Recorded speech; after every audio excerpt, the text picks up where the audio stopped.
You know that UID and REEV is trending every day ចង់ប្រាប់បងអូនទាំងអស់គ្នាជីវិតពិតយេ By DJ's Day បងអូនប្រុសស្រីមកជួបជុំគ្នាលើកដៃឡើងលើ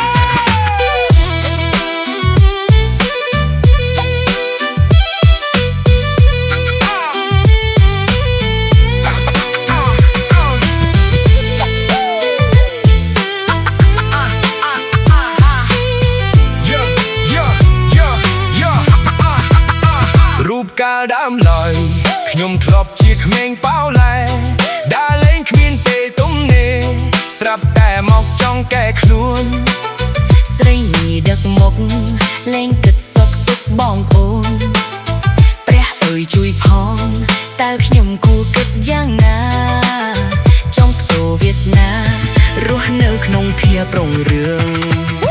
នេះព្រោះតែខ្ញុំវាកាលីបខុសគេបានជាគ្រូសញ្ញេឈប់ឲ្យចូលសាលាប្រធានក្រុមហ៊ុនដែលឈប់ឲ្យធ្វើការព្រោះតែដើរផឹកស្រាស្រវឹងអត់ដឹងអីយប់ឡើងចេញទៅឧប្រនួប្រមឹកនិចដល់ថ្ងៃចាំងគូតព្រឹកឡើងអត់ធ្វើអ្វីលោក BYD ថៃ 7 ចេញថ្មីព្រោះតែឈួតនឹងស្រីឈួតនៅលបែងពាលាដើរលេងផឹកស៊ីឈួតស្រីញីអូនបង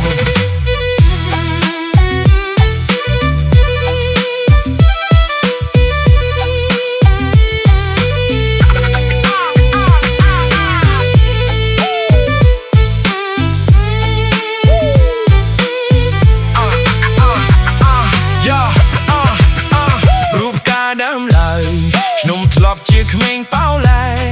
ដើរលេងគ្មានពេលទំនេរស្រាប់តែមកចង់កែខ្លួនស្រីនេះដឹកមុខលេងគិតសុខទុក្ខបងប្អូនព្រះអើយជួយផងតើខ្ញុំគួរគិតយ៉ាងណាចង់ផ្ទោវាសនា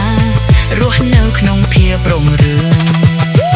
ដើរលេងផឹកស៊ីឈ្គួតស្រីញីអូនបងស្រាប់តែដើរចូលសងជបាក់ពួកជនពីលជុកម៉ាក់ញ៉ាំស្គូលលេងលើដោយសត្វធាធ្វើបោកខ្លួនវេទនាលប់ដូចជាកន់ឡងលួចលុយម៉ែបាយពួកម៉ាក់ចូលបាដើរលេងកេសាចាប្រព្រឹត្តលើវែងស៊ីសងយកព្រៅចូលផ្ទះឆ្កែដេញព្រុសរំពងម៉ែឲ្យប្រុសរបងដេញសំពងស្ទើខ្សែមិនហួពេកពេកខំកាយខ្លួនអស់ចា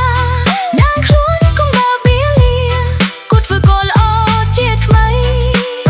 ស្ដាប់ទៅពុកម្ដាយងារមីងលុបព្រៀនប្រដៅជាយូវវ័យ